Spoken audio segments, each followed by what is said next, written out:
Hello my dear student, আশা করি তোমরা সকলেই খুব ভালো আছো আর তোমাদের প্রিপারেশনও খুব ভালো চলছে।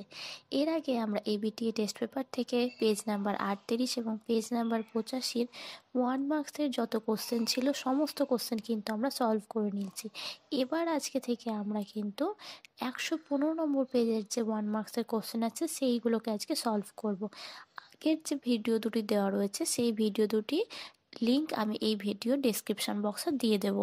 আর তাছাড়া তোমরা প্লেলিস্ট চেক করলেই পেয়ে যাবে, সেখানে পরপর দেওয়া রয়েছে ভিডিওগুলো। তাহলে চলো আজকে আমরা আমাদের 115 পেজে যে কোশ্চেনগুলো রয়েছে সেই কোশ্চেনগুলোকে একধার থেকে সলভ করতে থাকি। আর হ্যাঁ, তোমাদের যদি এই ভিডিওগুলো ভালো লেগে থাকে প্লিজ চ্যানেলটিকে সাবস্ক্রাইব করে নেবে এবং বন্ধুদের সাথে চ্যানেলটিকে বেশি বেশি করে শেয়ার করে দেবে, যাতে করে তারাও এই ভিডিওগুলো দেখতে পাবে। চলো তাহলে প্রথম কোশ্চেনটি দেখে নেওয়া যাক কী বলা রয়েছে। প্রথমে দেখো, এটি হচ্ছে বিভাগ ক এর কোশ্চেন। বলা রয়েছে ফার্ন গাছের শুকরানোর ম্যালিক অ্যাসিডের প্রভাবে ডিম্বাণুর দিকে অগ্রসর হওয়া এক প্রকার কোন ধরনের চলন? তোমরা এখানে নাম শুনে বুঝতে পারছো ম্যালিক অ্যাসিড, অর্থাৎ এটা কি, এটা হচ্ছে একটা রাসায়নিক পদার্থ বা কেমিক্যাল বলতে পারি। তো সেই কারণে এই চলনটার নাম হয়ে যাবে কি কেমোট্যাকটিক চলন। অর্থাৎ হচ্ছে কি, যে ম্যালিক অ্যাসিডের প্রভাবে যেহেতু হচ্ছে সেই জন্য আমি এটাকে বলছি কেমোট্যাকটিক। আর তোমরা তাহলে আমাকে কমেন্টের মাধ্যমে জানাও যে ট্রপিক বা ন্যাস্টিক চলন বলতে গেলে তাহলে কি বোঝায়। তারপর আমরা চলে আসবো 2 নম্বর প্রশ্নে। দেখো বলা রয়েছে অগ্রস্ত প্রকটতা ঘটায় কোন হরমোন? অক্সিন, কাইনিন বলতে এখানে সাইটোকাইনিনের কথা বলা হয়েছে, জিবরেলিন নাকি ফ্লোরিজেন? তো অগ্রস্ত প্রকটতা ঘটায় হচ্ছে কি অক্সিন হরমোন। তারপর 3 নম্বর প্রশ্নটি বলা রয়েছে আমাদের চোখের যে লেন্স রয়েছে তার চারপাশে সিলিয়ারি পেশির শিথিলীকরণের ফলে লেন্স পাতলা হলে যে রূপ দৃষ্টি ব্যাহত হয়, অর্থাৎ দেখতে পাওয়া যায় না, সেটি জানতে চাওয়া হয়েছে। এখানে কিন্তু বলা হয়নি কোশ্চেনে যে শিথিলীকরণের ফলে লেন্স পাতলা হলে যেটা দেখতে পাওয়া যায়, এখানে বলেছে কোনটা দেখতে পাওয়া যায় না। যদি দেখতে পাওয়া যায় বলতো তাহলে আমরা সেক্ষেত্রে কি করতাম, দূরের বস্তু দর্শন লিখতাম। কিন্তু এখানে যেহেতু দৃষ্টি ব্যাহত হয় বলেছে, কোন দৃষ্টিটা দেখতে পাই না আমরা, সেটা হচ্ছে কি কাছের বস্তু দর্শন। এরপর চলে আসবো আমরা হচ্ছে 4 নম্বর প্রশ্নে। 4 নম্বর প্রশ্নটি বলা রয়েছে গমনের সময় মস্তিষ্ক কোন অংশেও দেহের ভারসাম্য নিয়ন্ত্রণ করে? গুরু মস্তিষ্ক, লঘু মস্তিষ্ক, থ্যালামাস না হাইপোথ্যালামাস? তো গমনের সময় মস্তিষ্কের যে অংশ হচ্ছে আমাদের দেহের ভারসাম্য নিয়ন্ত্রণ করে সেটি হচ্ছে কি লঘু মস্তিষ্ক। তারপর বলা রয়েছে কোষচক্রের গুরুত্ব সংক্রান্ত নিচের কোন বক্তব্যটি সঠিক সেটা জানতে চাওয়া হয়েছে। নিউক্লিয়াসে ডিএনএর পরিমাণ 3 গুণ, না এটা মিথ্যে, এটা ভুল রয়েছে। তারপর বলা রয়েছে কোষচক্রের বিভিন্ন বিন্দুতে নিয়ন্ত্রণ নষ্ট হলে টিউমার সৃষ্টি হয়। তোমরা প্রত্যেকেই ভালো করে জানো যে টিউমার বা আমরা ক্যান্সার, এই কথাগুলো তোমাদের ক্লাস 10-এর চ্যাপ্টারে তোমরা জেনেছো। সেখানে কি হয়, এই যে কোষচক্রের হচ্ছে কি আমরা বিভিন্ন দশা সম্পর্কে জেনেছি। সেখানে কি হয় যে একটি পয়েন্টে এসে সেখানে আমাদের এই যে কোষগুলোর অতিরিক্ত বিভাজন যাতে না হয় সেটি একটা জায়গায় গিয়ে বন্ধ হয়ে যায়। কিন্তু কিছু কিছু ক্ষেত্রে দেখা যায় যদি এই নিয়ন্ত্রণ নষ্ট হয়ে গিয়ে থাকে তাহলে তখন কিন্তু আমাদের যে বিভিন্ন যে কোষচক্রের যে বিভিন্ন বিন্দু রয়েছে সেখানে নিয়ন্ত্রণ নষ্ট হয়ে যাওয়ার ফলে টিউমারের সৃষ্টি হয়। তো এই অপশানটি ঠিক রয়েছে। তারপর বলা রয়েছে বিভাজিত কোষগুলিতে কোষীয় উপাদানগুলির সাম্যাবস্থা বজায় থাকে না, এটি ভুল রয়েছে, কারণ কোষীয় উপাদানগুলির সাম্যাবস্থা বজায় থাকে। তারপর বলা রয়েছে যে সব কোষে সমানভাবে কোষচক্র অংশীদার হয়, এটা ভুল রয়েছে, এটা ঠিক নয়। তারপর আমরা চলে আসবো 6 নম্বর প্রশ্নে। 6 নম্বর প্রশ্নটি বলা রয়েছে দিন একের পর নির্মিত নিউক্লিয়াস নিচের কোন গঠনে রূপান্তরিত হয় তা স্থির করো। গর্ভযন্ত্র, সহকারী কোষ, শস্য নিউক্লিয়াস না পোষক কলা? তো নির্মিত নিউক্লিয়াস হচ্ছে কি শস্য নিউক্লিয়াসে রূপান্তরিত হয়। তারপর বলা রয়েছে 7 নম্বর প্রশ্নে দ্বিসংকর জনন পরীক্ষায় দুটি সংকর গোল হলুদ। তাহলে আমরা দেখো, তোমরা স্ক্রিনে দেখতে পাচ্ছ যে সংকর গোল হলুদ বলতে গেলে একটা বড় ওয়াই, একটা ছোট ওয়াই, একটা বড় আর একটা ছোট আর। এবার এদের দুজনের মধ্যে আমাদের সংকরায়ন হবে। সংকরায়নের ফলে কি বলেছে, অপত্যজনক ফিনোটাইপের অনুপাত কত হবে। তো তোমাদেরকে আমি দেখো ক্যালকুলেশনটা জাস্ট ছোট করে দেখিয়ে দিয়েছি।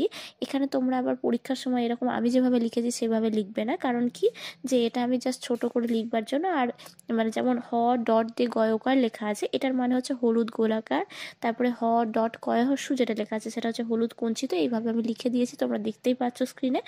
তো এখানে এর অনুপাতটা বেরোবে কতগুলো না, তো আমরা পাবো হলুদ গোলাকার পাবো হচ্ছে 9টি, তারপর আমরা হলুদ কুঞ্চিত পাবো 3টি, সবুজ গোলাকারও 3টি এবং সবুজ কুঞ্চিত 1টি। তো এখানে অনুপাতটা দাঁড়াবে আমাদের হচ্ছে 9:3:3:1। তারপর আমরা চলে আসবো এর পরের কোশ্চেন। দেখো বলা রয়েছে হোল্যান্ড্রিক জিনের বহিঃপ্রকাশ মানুষের কোন অংশে দেখা যায়, চোখ, ত্বক, লোমযুক্ত পিনা না সবকটিতে। তো এটি হচ্ছে কি হোল্যান্ড্রিক জিনে হচ্ছে কি লোমযুক্ত পিনায় হচ্ছে কি দেখতে পাওয়া যায়। তারপর আমরা চলে আসবো পরের কোশ্চেন। বলা রয়েছে নিচের কোন রোগ মহিলাদের তুলনায় পুরুষরা বেশি আক্রান্ত হয়, ট্রাইটেনোপিয়া, ডিউটেরোনোপিয়া, হিমোফিলিয়া নাকি থ্যালাসেমিয়া।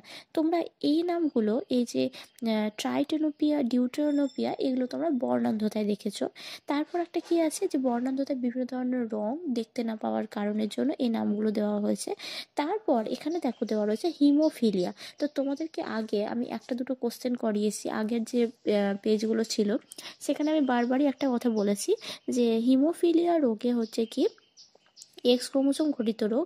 এবার সেক্ষেত্রে মহিলাদের তুলনায় কিন্তু পুরুষদেরই এই রোগের সম্ভাবনা হওয়ার বেশি থাকে। তার কারণ হচ্ছে কি একটাই, যেহেতু পুরুষদের কাছে একটি এক্স ক্রোমোসোম আর অন্যদিকে স্ত্রীদের কাছে 2টি এক্স ক্রোমোসোম, এবং তাদের মধ্যে থেকে যদি সেক্ষেত্রে আমাদের সেই স্ত্রীটি এক হতে পারে যে বাহক, না হলে আক্রান্ত, না হলে সে স্বাভাবিক হতে পারে। আর তাই সেই কারণেই তাদের আক্রান্ত হওয়ার সম্ভাবনাটা কিন্তু কম। অন্যদিকে পুরুষদের কিন্তু বাহকের কোনো চান্স নেই, পুরুষরা হলে সেই আক্রান্তই হবে আর না হলে সে স্বাভাবিক পুরুষ হবে। তাই এখানে অ্যান্সারটি হয়ে যাবে যে হিমোফিলিয়াটি হচ্ছে সঠিক অ্যান্সার। তারপর বলা রয়েছে 10 নম্বর প্রশ্নটি যে পৃথিবীতে প্রাণ সৃষ্টির সময় পরিবেশের যে গ্যাসটি অনুপস্থিত ছিল সেটি হলো হাইড্রোজেন, অক্সিজেন, মিথেন নাকি অ্যামোনিয়া। তো তোমরা অভিব্যক্তি অভিযোজনের যে চ্যাপ্টারটি আছে সেখানে দেখবে যে অভিব্যক্তির যে বিভিন্ন ঘটনা, যে কখন পৃথিবীর সৃষ্টি হলো, কিভাবে পৃথিবীর সৃষ্টি হওয়ার পর উদ্ভিদ ও প্রাণী কিভাবে এলো, সেই সমস্ত ঘটনা তোমরা হয়তো পড়েছো। তো এখানে আমাদের যে কোশ্চেনটি বলা রয়েছে যে প্রাণ সৃষ্টির সময় পরিবেশের যে গ্যাসটি অনুপস্থিত ছিল, তোমরা এখানে যেটা হচ্ছে এখানে অ্যান্সার হয়ে যাবে যে অক্সিজেন অনুপস্থিত ছিল। এই সময় পৃথিবীর যে আদিম পরিবেশ সেটা ছিল কেমন, বিজারক ধর্মী। তারপর আমরা চলে আসবো পরের প্রশ্নে। দেখো বলা রয়েছে 11 নম্বর প্রশ্নটিতে হৃৎপিণ্ডের 4টি প্রকোষ্ঠ থাকে যে প্রাণীতে, তা হলো ব্যাঙ, হাঙর, কাতলা নাকি কুমির। তো এখানে হয়ে যাবে যে হৃৎপিণ্ডের 4টি প্রকোষ্ঠ থাকে যে প্রাণীতে, সেটি হচ্ছে কি কুমির। তারপর আমরা চলে আসবো 12 নম্বর প্রশ্নে। 12 নম্বর প্রশ্নটি বলা রয়েছে যে উটের মূত্রে বেশি পরিমাণে থাকে urea, uric acid, ammonia, bilirubin. তো এখানে অ্যান্সারটি হবে যে উটের মূত্রে বেশি পরিমাণে থাকে হচ্ছে ইউরিক অ্যাসিড। তারপর 13 নম্বর প্রশ্নটি বলা রয়েছে, এটিও 5th চ্যাপ্টার থেকে কোশ্চেনটি রয়েছে, ডিনাইট্রিফাইং জীবাণু হলো নাইট্রোব্যাক্টর, অ্যাজোটোব্যাক্টর, অ্যানাবিনা, সিউডোমোনাস। তো এখানে আমাদের ডিনাইট্রিফাইং জীবাণু হচ্ছে কি সিউডোমোনাস। তোমরা কমেন্টের মাধ্যমে আমাকে জানাও তো যে এছাড়া আরেকটি ব্যাকটেরিয়ার নাম কি রয়েছে। আর তাছাড়া তোমরা যদি কোশ্চেনগুলো ভালো করে সলভ করো, তোমরা একটা জিনিস বুঝতে পারবে যে কিছু কোশ্চেন কিন্তু বারবার কমন আসছে। যেমন নাইট্রোজেন সাইকেল থেকে এই 3টে পেজে একটা একটা করে 3টে কোশ্চেনই ছিল। তাছাড়া তোমাদের দেখবে যে ফার্স্ট যে চ্যাপ্টার আছে সেখানে বর্ণান্ধতা বা হিমোফিলিয়া রিলেটেড অনেক কোশ্চেন তোমাদের এখানে দেওয়া হয়েছে। তো তোমরা সেই কোশ্চেনগুলো ভালো করে প্র্যাকটিস করো, আশা করছি তোমাদের পরীক্ষা খুব ভালো হবে। এরপর দেখো 14 নম্বর প্রশ্নে বলা রয়েছে সিওপিডি হয় কোন দূষণের ফলে, শব্দ দূষণের ফলে, তেজস্ক্রিয় দূষণের ফলে, বায়ু দূষণের ফলে নাকি হচ্ছে জল দূষণের ফলে। তো প্রথমেই আগে বলে দিই যে সিওপিডি এর ফুল ফর্ম কি। তো এটি হচ্ছে কি ক্রনিক অবস্ট্রাকটিভ পালমোনারি ডিজিজ, এটার হচ্ছে কি ফুল ফর্ম। এবং এটি হচ্ছে কোন ধরনের দূষণের ফলে ঘটে থাকে, বায়ু দূষণের ফলে এটি ঘটে থাকে। তারপর 15 নম্বর প্রশ্নে চলে আসি। দেখো এখানে বলা রয়েছে নিচের কোনটি বহিরাগত প্রজাতি নয় সেটি জানতে চাওয়া হয়েছে, সেটি স্থির করতে বলা হয়েছে। তো এখানে হচ্ছে বহিরাগত প্রজাতি নয় হচ্ছে কি যে তেলাপিয়া, ল্যান্টানা, কচুরিপানা নাকি পুঁটি। তো তেলাপিয়া, ল্যান্টানা, কচুরিপানা তিনটেই হচ্ছে বহিরাগত প্রজাতি, শুধুমাত্র পুঁটিটা হচ্ছে কিন্তু আমাদের বহিরাগত প্রজাতি নয়। তাহলে পুঁটি হয়ে যাবে এটার অ্যান্সার। এরপর আমাদের চলে আসবো হচ্ছে নিচের বাক্যগুলির মধ্যে শূন্য স্থান পূরণের কথা বলা রয়েছে। দেখো বলা রয়েছে যে পত্ররন্ধ্র খোলা এবং হচ্ছে কি বন্ধ হওয়া কোন ধরনের চলন। তো এটি হয়ে যাবে কি ফটোন্যাস্টিক চলন। তারপর বলা রয়েছে G0 দশায় কোন কোষ অবস্থান করে। তো এটা তোমরা প্রত্যেকেই জানো যে স্নায়ু কোষ নিউরন হচ্ছে কি এই G0 দশায় অবস্থান করে। তারপর বলা রয়েছে 2.3 রক্ত তঞ্চনকারী ফ্যাক্টর 9 অভাবে কোন রোগ হয়। তো এটি হচ্ছে কি হিমোফিলিয়া বি বা যেটাকে আমরা বলে থাকি ক্রিসমাস ডিজিজ রোগ দেখা যায়। তারপর বলা রয়েছে পায়রার চোখে কি এমন জিনিস থাকে যেটা তাকে দৃষ্টিশক্তি প্রখর। তো এটি হয়ে যাবে কি পেকটিন থাকে, যেটি হচ্ছে কি দৃষ্টিশক্তি প্রখর হয়ে থাকে সেই কারণে। তারপরে বলা রয়েছে 5 নম্বর প্রশ্নে শ্বাসনালী প্রদাহকে কি বলা হয়। তো শ্বাসনালী প্রদাহকে বলা হয়ে থাকে ব্রঙ্কাইটিস। তারপরে এটা আমাদের লাস্ট কোশ্চেন। দেখো বলা রয়েছে কি আড়াবাড়ি অরণ্যের প্রধান গাছ কি। তো তোমরা প্রত্যেকেই জানো আড়াবাড়ি অরণ্যের প্রধান গাছ হলো হচ্ছে শাল। তারপর আমরা চলে আসবো হচ্ছে কি যে 5 নম্বর প্রশ্নে। দেখো এখানে বলা রয়েছে যে জিব্রেলিন বংশগত খর্বতা দূর করতে সাহায্য করে, এটা ঠিক রয়েছে। তারপর বলা রয়েছে 8 নম্বর প্রশ্নে ক্লিভেজের মাধ্যমে উদ্ভিদ কোষে সাইটোকাইনেসিস ঘটে, এটি ভুল। এটি হচ্ছে কি যে প্রাণীদের ক্ষেত্রে হচ্ছে কি ক্লিভেজের মাধ্যমে সাইটোকাইনেসিস হয়, আর উদ্ভিদদের ক্ষেত্রে কোষপাত গঠনের মাধ্যমে সাইটোকাইনেসিস হয়ে থাকে। তো এখানে অ্যান্সারটি হয়ে যাবে ভুল 2.8। তারপর 9 নম্বর প্রশ্নটি বলা রয়েছে যে অ্যালিল হলো জিনের পরিবর্তিত রূপ। হ্যাঁ এটি অবশ্যই ঠিক যে অ্যালিল হচ্ছে কি জিনের পরিবর্তিত রূপ। তারপরে 10 নম্বর প্রশ্নটি এখানে বলা রয়েছে গিঙ্গো বাইলোবা একটি উদ্ভিদ জীবাশ্মের উদাহরণ। এটা অবশ্যই ঠিক যে গিঙ্গো বাইলোবা হচ্ছে একটি উদ্ভিদ জীবাশ্ম। তবে তোমাদেরকে একটি জিনিস জানিয়ে রাখি যে গিঙ্গো বাইলোবা কিন্তু জীবন্ত জীবাশ্ম। যেহেতু এখানে সেরকমভাবে উল্লেখ করা নেই মৃত না জীবিত, যেহেতু এখানটাতে শুধুমাত্র জীবাশ্ম বলেছে, তাই আমরা অ্যান্সারটা এখানে রাইট করতেই পারি। তারপরের প্রশ্নটি বলা রয়েছে দেখো যে ক্যান্সার হলো ক্যান্সার সৃষ্টিকারী জিনকে অঙ্কোজিন বলা হয়। এটিও ঠিক যে হ্যাঁ ক্যান্সার সৃষ্টিকারী জিনকে হচ্ছে কি আমরা অঙ্কোজিন বলে থাকি। তারপর বলা রয়েছে 12 নম্বর প্রশ্ন, এটাই লাস্ট কোশ্চেন। বলা রয়েছে প্রবাল গমনে অক্ষম, এই কথাটিও ঠিক। এরপর আমাদের চলে আসবো আমরা ফিল ইন দ্য ব্ল্যাঙ্কসে, ম্যাচ দ্য ফলোয়িংয়ে। দেখো বলা রয়েছে যে থ্যালামাস যৌনক্রম দেখা যায়, হিমোফিলিয়া বি, অভিসারী অভিযোজন, ব্ল্যাক ফুট ডিজিজ, আর একটা হচ্ছে NOR। তো এখানে আমরা এ স্তম্ভর সাথে বি স্তম্ভ মিলিয়ে দেখব। প্রথমত থ্যালামাস কার সাথে মিল হবে, মূল ইন্দ্রিয় অনুভূতি গ্রহণ। তারপর 2 নম্বর রয়েছে যৌনক্রম দেখা যায় কোথায়। আমরা এই সিরিজে একটা কোশ্চেন করেছিলাম যেখানে হচ্ছে কি যে ফার্ন গাছে হচ্ছে কি যৌনক্রম দেখা যায়।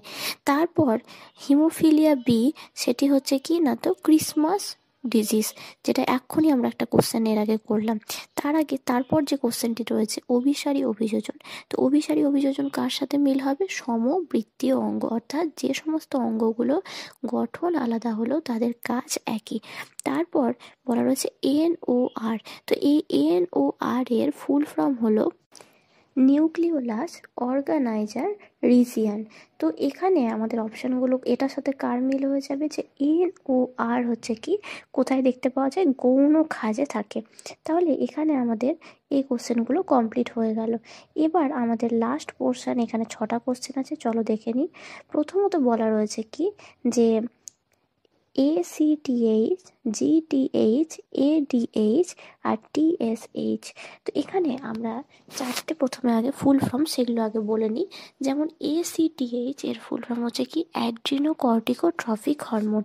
তারপর বলা রয়েছে কি GTH, যেটাকে বলছি আমরা গোনাডোট্রফিক হরমোন। তারপর রয়েছে দেখো ADH, সেটা অ্যান্টি ডাইউরেটিক হরমোন বা যেটাকে আমরা বলে থাকি ভেসোপ্রেসিন। আর লাস্ট যেটা আছে TSH, এটা হচ্ছে কি থাইরয়েড স্টিমুলেটিং হরমোন। তো এখানে আমি যে চারটে তোমাদেরকে হরমোনের কথা বললাম, এদের মধ্যে থেকে শুধুমাত্র ADH হচ্ছে কি পশ্চাৎ পিটুইটারি থেকে নিঃসৃত হরমোন। বাকি তিনটে হরমোন কিন্তু অগ্র পিটুইটারি থেকে নিঃসৃত হয়। তারপর চলে আসবো আমরা 20 নম্বর প্রশ্নে। দেখো বলা রয়েছে অশ্রুতে উপস্থিত ব্যাকটেরিয়া ধ্বংসরূপী উৎসেচকের নাম জানতে চাওয়া হয়েছে। এটার নাম হচ্ছে কি লাইসোজাইম। তারপর আমরা চলে আসবো 21 নম্বর প্রশ্নে। বলা রয়েছে নিচের প্রথম শব্দজোটটি সম্পর্কে বুঝে দ্বিতীয় শব্দজোটটি আমাদেরকে উপযুক্ত স্থানে বসাতে হবে। যেমন বলা রয়েছে শিশুর স্তনপানের ইচ্ছা, এটি হচ্ছে কি বলা রয়েছে সহজাত প্রতিবর্ধক। অর্থাৎ কি শিশু যখন জন্মগ্রহণ করে তারপর তাকে স্তনপান কিভাবে করতে হয় সেটা আমাদেরকে কখনোই শেখাতে হয় না, এটা তারা নিজেই তাদের এটা সহজাত প্রতিবর্ধক ক্রিয়া, এটা তারা নিজে থেকেই জন্মের পর থেকেই তারা সেটা শিখে যায়। কিন্তু যখন আমাদের শিশু হাঁটা, তখন কিন্তু আমাদেরকে শিশুদেরকে কিন্তু হাঁটাতে শেখাতে হয়। তো সেই জন্য এটা হচ্ছে কি অর্জিত প্রতিবর্ধক। তারপর আমরা চলে আসবো 22 নম্বর প্রশ্নে। বলা রয়েছে দেখো লিঙ্গ নির্ধারণের জন্য দায়ী জিন কোন ক্রোমোজোমে থাকে। তো তোমরা প্রত্যেকেই জানো যে লিঙ্গ নির্ধারণের জন্য দায়ী জিন সেটা হচ্ছে কি না, তো সেক্স ক্রোমোজোম। অর্থাৎ যদি আমাদের কাছে এক্স ক্রোমোজোম থাকে তাহলে সেটা মেয়ে, এবং যদি XY থাকে তাহলে সেটা হচ্ছে কি ছেলে। তারপর আমরা চলে আসবো হচ্ছে আমাদের 23 নম্বর প্রশ্নে। বলা রয়েছে দেখো যখন একটি বিশুদ্ধ লাল এবং সাদা ফুলওয়ালা গাছের সংকরায়নের ফলে গোলাপি ফুল হয়, তখন সেই কথাটিকে কি বলা হয়। তোমরা যখন তোমাদের ক্লাস 10-এ বংশগতির যে চ্যাপ্টার রয়েছে সেখানে তোমরা পড়েছো অসম্পূর্ণ প্রকটতা।